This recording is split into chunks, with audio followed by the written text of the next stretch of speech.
Hey friends, it's Sam from DIY Huntress. So if you've been following along on my Instagram account,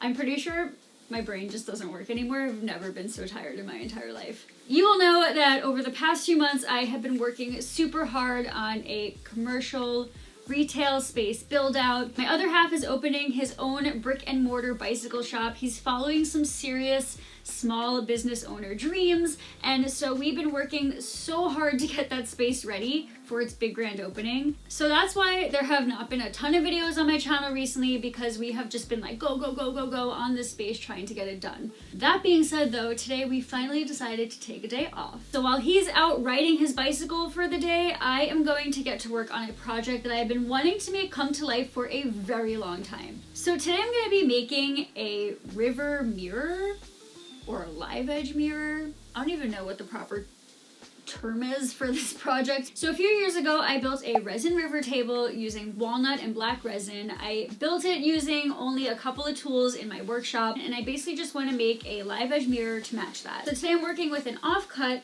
from the live edge fireplace mantle project that I made on my channel a few months ago. But there are a couple issues that I'm running into. First, I don't have a bandsaw in my shop, and I need to resaw this very thick piece of live edge lumber. I can't just run it through the table saw on both sides because it does have this really funky live edge on one side of the slab. Now, if I wanted to make this project easier, which why make life easier for yourself, Sam? Then I would honestly go to the lumber yard and pick up a slab that has two live edges, cut it down the middle, and then flip those live edges in towards each other to make a river.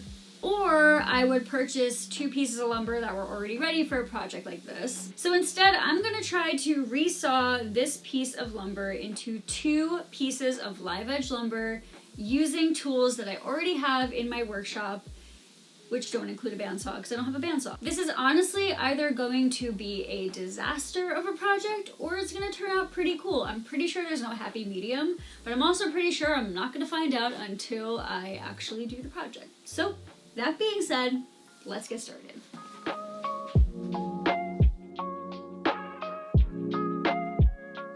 I teamed up with my amazing friends at Walrus Oil to help make this project come to life. I am all about using what nature gave you, and I have been wanting to use this cutoff from my live edge fireplace mantle project for the longest time, and I knew that using it to make a river mirror to match my river table was the perfect solution. Like I mentioned in my introduction, however, I do not have a bandsaw, so resawing this thing was going to be an interesting task.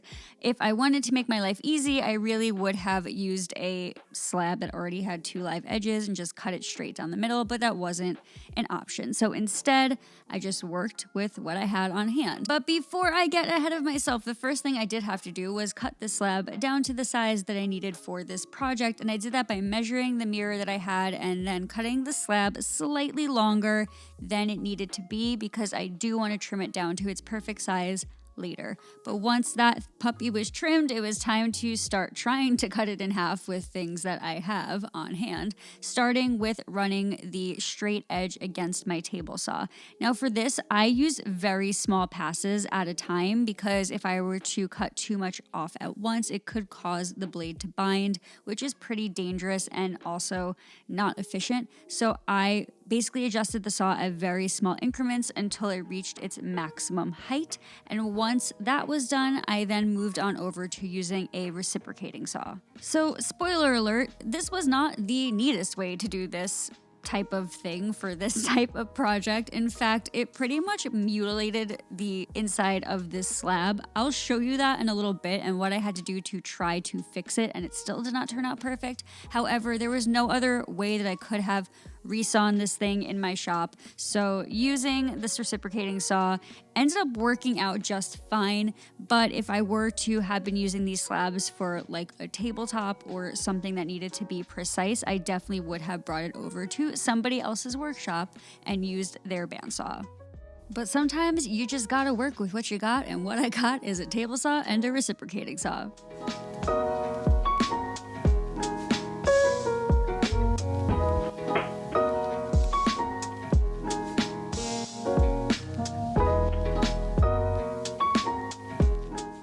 Alright, so once that slab was cut into 2 slabs, I then ran both halves of the slab through my planer. Now, I had to run these slabs through the planer many times, so don't let this little clip fool you. And because the backside of the slabs where I used the reciprocating saw were like pretty mutilated, I ended up having to take, honestly, almost about 1.5 inches off of the thickness of the slabs to try to get them to be flat, and they still were not perfect. But at some point, I had to accept my fate and just accept like the rustic look of these slabs, because if I took any more off, then I wouldn't have had enough of material to A, make it look cool with the live edge, and also B, to be able to cut a groove into the back of it for the mirror, which you'll see in a little bit. And speaking of mirrors, let's talk about this one that I found at Target for my apartment like 4 years ago. I'm pretty sure I paid about $20 for this mirror at the time, and it's basically just a mirror in a frame. So I removed the mirror from said frame by cutting away the hot glue that was holding the mirror to the actual frame itself, and then carefully removing the mirror from the frame.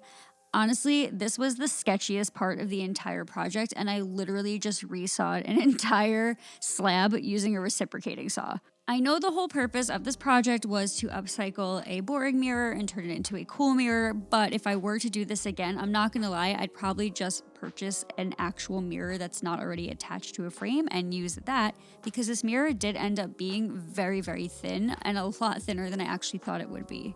The good news though is once that mirror was removed from its frame, the hardest parts of this project were over. So at this point I decided to fill all of the voids with a 5-minute epoxy that I tinted with a black pigment. I then sanded all of the slabs down to 400 grit to prep them for finishing touches, and then once everything looked as good as it was gonna get, I then flipped those puppies over and began working on the routed edges for the mirror to sit in. In order to get a super straight edge on this funky live edge portion of the slabs that I cut, I did end up upcycling the frame from the mirror to use as a straight edge. I honestly could have used like a 2x4 or 1x material, but this is what I had on hand, and it was the perfect size and it worked really well. And once those grooves were cut using my router, I then sanded them to make them nice and smooth, cleaned them up, and then it was time to attach the mirror. So to do this, I added a piece of plywood in the center so that the mirror would not sag as it was drying. And then my brother was around, so he actually helped me add some construction adhesive to the grooves and spread it out nice and thin, before also helping me carefully flip that mirror into those grooves and then make sure that they were glued down perfectly. Now here's another part where using a super thin mirror was very tricky, because I was afraid to basically press on it or touch it because I thought it was going to crack. So having that piece of plywood underneath the mirror really helped to add some additional support, which was great, because in order to let the adhesive dry overnight, I ended up weighing it down, pretty much using anything that I could find in and around my workshop that had a little bit of weight.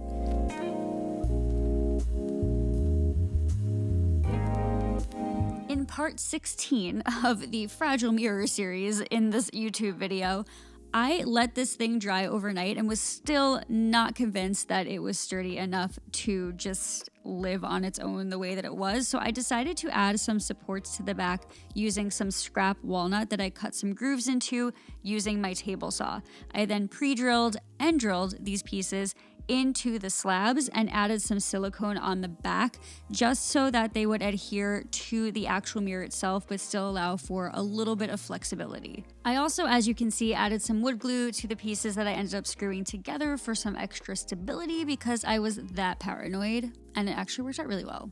Once all of those supports were added to the back of the mirror, it was time to finish this project up using literally my all-time favorite furniture finish, furniture butter from Walrus Oil. Now, not only is this stuff 100% plant-based, it also smells absolutely delicious, but it is also super easy to apply and to use. I just brush on a really light coat with a brush, allow it to sit and penetrate into my wood project for a full 24 hours, and then come back the next day and wipe away any of the excess. I honestly love using this stuff on my projects. It is such a durable finish that makes my woodworking projects look so gorgeous. I seriously recommend this product to any woodworkers out there. I'm honestly pretty excited about the way that this mirror looks now, and I actually can't believe that it's the same mirror that I bought from Target for $20 a couple of years ago. And although it looks a little more rustic in real life than it did in my brain when I was imagining this project up, I'm really happy with the way that it just ties in perfectly with that river table that I built a few years ago, as well as with the entire aesthetic of our apartment. And if you've been following along, you will know that we just bought our first house and we will be moving in there in a couple of months. So I already have the perfect spot in mind for this live edge mirror, and I cannot wait to install it in our home. There are so many amazing projects coming up that I cannot wait to share with you all on the channel very soon. But until then, friends, thanks for watching and happy DIYing.